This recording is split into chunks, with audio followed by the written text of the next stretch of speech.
Students, आज हम पढ़ेंगे hydrocarbons. Today our topic is hydrocarbon. अब हम कंपाउंड्स ऑफ कार्बन पढ़ रहे हैं, तो सबसे पहला कंपाउंड हमने पढ़ना है जो हमारे सिलेबस में भी है, हाइड्रोकार्बन्स। तो मैंने जैसे लिख दिया है, compounds containing hydrogen and carbon are called hydrocarbons.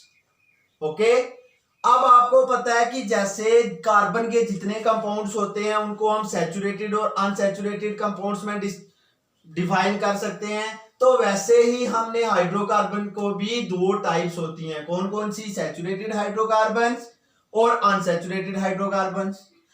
Saturated compounds वो होते हैं जिनमें सिंगल बॉन्ड होती है, तो वो हाइड्रोकार्बन जिनमें सिंगल बॉन्ड होगी उनको हम बोलेंगे सैचुरेटेड हाइड्रोकार्बन। जिनमें डबल या ट्रिपल होगी, यानी कि no single bond between one pair of carbon atom, एक पेयर ऑफ कार्बन एटम के बीच अगर डबल या ट्रिपल बॉन्ड होगी तो उसको बोलेंगे अनसैचुरेटेड हाइड्रोकार्बन। अब हम पहले सैचुरेटेड हाइड्रोकार्बन को एक्सप्लेन करेंगे। तो saturated hydrocarbons are also known as alkanes. इनका दूसरा नाम क्या है? एल्केन्स। अब ये जो एल्केन्स है ये दो वर्ड से बना है, एल्क प्लस एन। तो एल्क जो है ये वर्ड रूट है। क्या है? वर्ड रूट है, यानी कि इसको हम on the basis of general formula इसको चेंज करते रहे। अब जो एल्केन्स होते हैं इनका जनरल फार्मूला होता है, क्योंकि ऑर्गेनिक केमिस्ट्री में हम जितना भी पढ़ेंगे सभी को on the basis of general formula ही पढ़ेंगे। तो इनका जनरल फार्मूला जो होता है वो है CnH2n+2। What is n? n is number of carbon atom, number of carbon atom।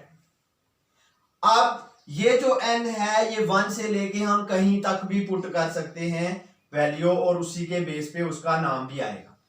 अब पहले इसका नॉमेनक्लेचर देख लेते हैं कि how to name an alkene.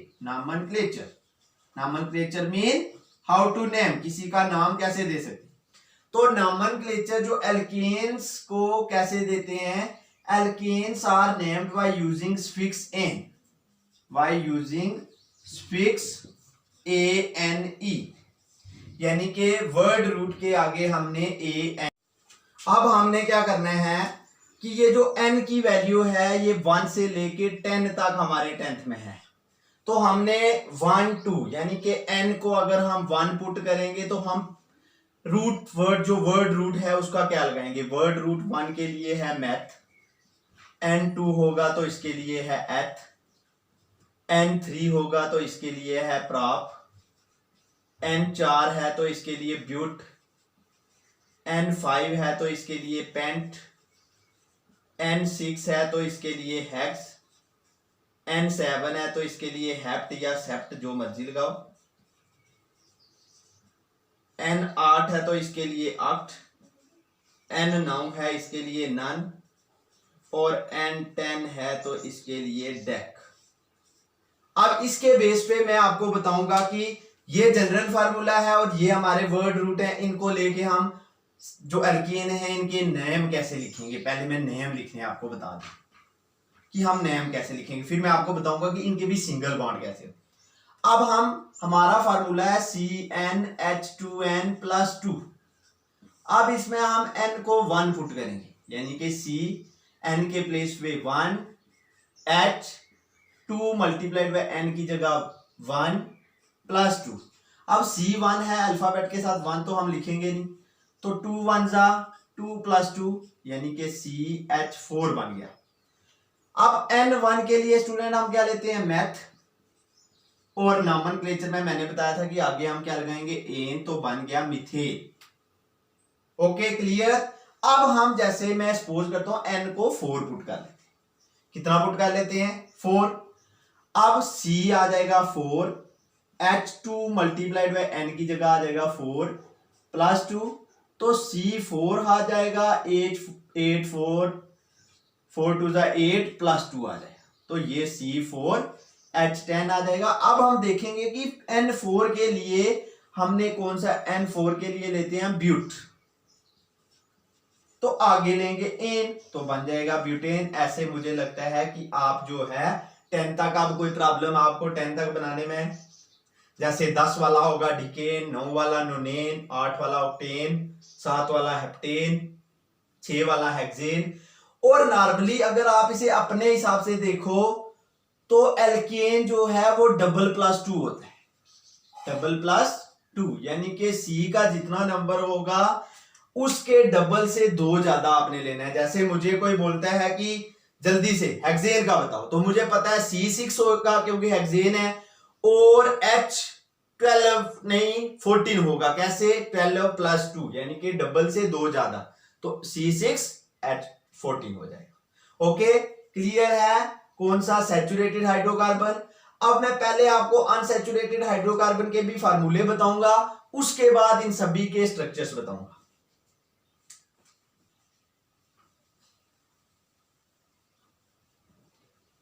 अब हम अनसैचुरेटेड हाइड्रोकार्बन को करेंगे।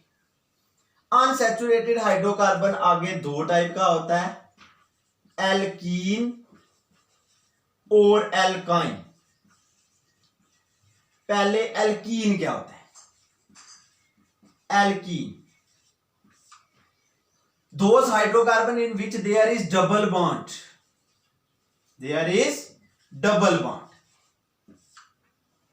are known as alkenes। अब एल्कीन का भी अपना जनरल फार्मूला होगा, जो इसका जनरल फार्मूला है वो है CnH2n, और इसका नॉमेनक्लेचर जो है यानी कि नेमिंग इसकी जो है उसमें स्फिक्स लगेगा इन। कौन सा स्फिक्स लगेगा? इन। जैसे एल्कीन में एन लगता था, यहां पे एल्कीन लगेगा, इन लगेगा। अब इसमें मैंने डबल बॉन्ड, इसमें मैंने डेफिनेशन में बोला था 1 पेयर। इसका मतलब है minimum number of carbon atom हम कितना ले सकते हैं? 2, यानी कि n को 2 से कम नहीं ले सकते। तो अब हम n को 2 पुट करते हैं इसके फार्मूले में, तो हमारे पास आ जाएगा C2H2 मल्टीप्लाइड बाय, तो C2 आ जाएगा और H4 आ जाएगा। अब 2 वाले का अगर रूट वर्ड देखें, आपने नोट कर लिया है, 2 वाले का होता है एथ और उसके आगे स्फिक्स जोड़ेंगे इन, एथीन। अब मैं जैसे 5 वाले का N5 पुट करूंगा, C5H2 मल्टीप्लाइड बाय 5, C5 तो H10, ये इस फार्मूले में पुट करना है, जनरल फार्मूले। तो C5H10 क्या बन जाएगा? पेंट है, उसके साथ इन बन जाएगा पेंटीन। ओके, अब हम करेंगे एल्काइंस। एल्काइंस जिनमें ट्रिपल बॉन्ड होती है, जिनमें कौन सी बॉन्ड होती है? Triple bond. Those hydrocarbon in which there is triple bond between 1 pair of carbon atom. और ये जो है ये भी अनसैचुरेटेड है क्योंकि इनमें सिंगल बॉन्ड नहीं है, इनमें ट्रिपल बॉन्ड है, जैसे डबल बॉन्ड वाले थे। मैंने आपको बोला है कि हर किसी का अपना जनरल फार्मूला होगा, इसका भी अपना जनरल फार्मूला है, और इसका जनरल फार्मूला है CnH2n-2, CnH2n-2, और इसका नॉमेनक्लेचर यानी कि how to name an alkyne sorry, it is named by using suffix yne, YNE। अब इसमें भी हमें मिनिमम N2 लेना पड़ेगा क्योंकि 1 पेयर की बात की जाती है डबल बॉन्ड के लिए। तो हम करेंगे CH2 आ जाएगा N की जगह, H2 मल्टीप्लाइड बाय 2 -2, C2 आ जाएगा H4 -2, C2 आ जाएगा और H भी। अब 2 के लिए आपको पता है एथ होता है और आगे YN, एथाइन। इसका मतलब है एथाइन का फार्मूला होता है C2H2। आपको क्लियर हो गया? एल्केन, एल्कीन और एल्काइन तीनों के जनरल फार्मूला अलग हैं, तीनों के नॉमेनक्लेचर अलग हैं, और तीनों में बॉन्डिंग पैटर्न अलग है। एक में सिंगल बॉन्ड है, एक में डबल बॉन्ड है और एक में ट्रिपल बॉन्ड है। क्लियर हो गया? अब मैं आपको बता देता हूं कि इनके स्ट्रक्चर्स अगर हम एक एक ड्रा कर दें, चाहे इलेक्ट्रॉन डॉट स्ट्रक्चर ड्रा करें चाहे बॉन्ड लाइन स्ट्रक्चर ड्रा करें। इलेक्ट्रॉन डॉट स्ट्रक्चर, जैसे हम मीथेन का करते हैं, तो इलेक्ट्रॉन डार्ट स्ट्रक्चर जो है ये लेविस डार्ट स्ट्रक्चर से हम रिप्रेजेंट करते हैं। लेविस ने क्या बोला था? लेविस ने बोला था कि जितने भी बैलेंस इलेक्ट्रॉन्स होते हैं they are represented by dots. यानी कि अगर हम कार्बन की बात करें तो मैंने आपको बताया था पहली शेल में 2, दूसरी में 4, यानी कि इसके बैलेंस इलेक्ट्रॉन्स कितने हैं? 4। तो हम जब भी कार्बन को रिप्रेजेंट करेंगे 4 इलेक्ट्रॉन्स 4 डार्ट से रिप्रेजेंट करेंगे। ये कार्बन का रिप्रेजेंटेशन है on the basis of Lewis डार्ट स्ट्रक्चर। अब हमें मीथेन का फार्मूला पता होना चाहिए। अभी हमने बनाया था CH4। अब H की वैलेंसी 1 है तो H के ऊपर कितनी डार्ट्स आएंगी? 1। तो हर डार्ट के सामने एक H लगा दो। ये 1H, ये 2H, ये 3H और ये 4H।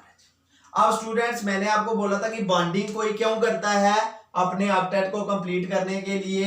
ये कार्बन सेंट्रल एटम है, ये 8 के 8 इलेक्ट्रॉन ले लेगा। ये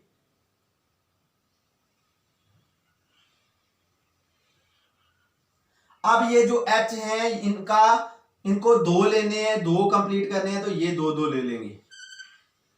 ये ऐसे बन जाए। ये आ गया CH4 का जो इलेक्ट्रॉन डार्ट स्ट्रक्चर है। ओके, अब अगर मैं एक इससे बड़ा लेता हूं, सपोज करता हूं मैं 3 वाला ले लेता हूं। स्टूडेंट बोलो 3 वाला कौन सा होगा? 3 वाला होगा, 3 होता है प्रॉप और आगे एन, प्रोपेन, यानी कि C3 आएगा और H आ जाएगा 8। अब हमें 3 C रिप्रेजेंट करने हैं डार्ट से। ये एक C, इसके आगे पीछे 4 डार्ट्स, ये दूसरा C, इसके आगे पीछे भी 4 डार्ट्स, और ये तीसरा D, इसके साथ भी 4 डार्ट्स। अब हमें H8 रिप्रेजेंट करने हैं। जो ओपन डार्ट है उनके सामने रिप्रेजेंट करो। 1H, 2H, 3H, 4H, 5H, 6H, 7H, 8H। जितने इलेक्ट्रॉन है सभी एकोमोडेट हो गए हैं। अब C के आगे पीछे 8 गिनो। 1 2 3 4 5 6 7 8। इन 8 को क्या करो? ऐसे गोल कर। इस C के आगे पीछे भी 8 गिनो। 1 2 3 4 5 6 7 8। जितने आपको आते जाएंगे 8 उनको आपने गोल करते हैं। इसके आगे पीछे 1 2 3 4 5 6 7 8। इनको भी आपने ऐसे सर्कल में रख लेना है। अब आपने हर हाइड्रोजन को 2 देने हैं। ये हाइड्रोजन को इसको 2 मिल गए, ये इस हाइड्रोजन को 2 मिल गए, ये इसको भी 2 मिल गए, ये इसको भी 2 मिल गए, ये इसको भी 2 मिल गए, ये इसको भी और इसको भी। ये आगे हमारे पास प्रोपेन का इलेक्ट्रॉन डार्ट स्ट्रक्चर। सभी को हाइड्रोजन को 2 पूरे करने थे, 2 पूरे कर लिए, और कार्बन को 8 पूरे करने थे, 8 पूरे कर लिए। तो ये हमारा आ गया EDS ऑफ प्रोपेन। अब इनमें आप देखोगे कि 2 इलेक्ट्रॉन के ज्यादा नहीं है, तो 2 हमेशा एक बॉन्ड बनाते हैं। 2 इलेक्ट्रॉन मिलके एक बॉन्ड बनाते हैं, यानी कि इन सभी में क्या है? सिंगल बॉन्ड है। ओके, अब हम करेंगे डबल या ट्रिपल बॉन्ड कैसे बनती है, पहले वो बता दूं या पहले इसका? चलो इसका ही आपको बॉन्ड लाइन स्ट्रक्चर बना देता हूं, वो थोड़ा इजी है। बॉन्ड लाइन स्ट्रक्चर, तो बॉन्ड लाइन स्ट्रक्चर आप बनाएंगे जैसे मैं बनाता हूं ब्यूटेन का। ब्यूटेन C4H10 है, तो C4 आपने कैसे सीधी बॉन्ड लगानी है। एक C, इसके भी सिंगल बॉन्ड, इसके भी सिंगल बॉन्ड, इसके भी सिंगल बॉन्ड, ये आगे 4H। अब H आपने करने हैं 10, 4C हो गए, H 10 करने हैं।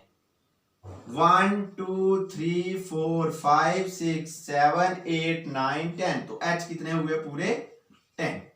तो इसका मतलब क्या है कि इनमें कहीं भी ऐसा नहीं हुआ कि डबल बॉन्ड या ट्रिपल बॉन्ड आए, तो सभी में सिंगल बॉन्ड है। ये आ गया bond line structure of butane. अगर इसको कंडेंस्ड लिखूं, कंडेंस्ड होता है फार्मूला टाइप लिखूं, तो इस C के साथ कितने H हैं? 3। इस C के साथ कितने H हैं? 2। इस C के साथ कितने H हैं? 2। और इस C के साथ कितने H हैं? 3। यानी कि जो फर्स्ट और लास्ट होगा उनके साथ 3 होंगे, बीच वाले जितने भी होंगे उन सभी के साथ 2 होंगे। ये आ गया कंडेंस्ड स्ट्रक्चर, ये आ गया बॉन्ड लाइन स्ट्रक्चर। क्लियर हो गया?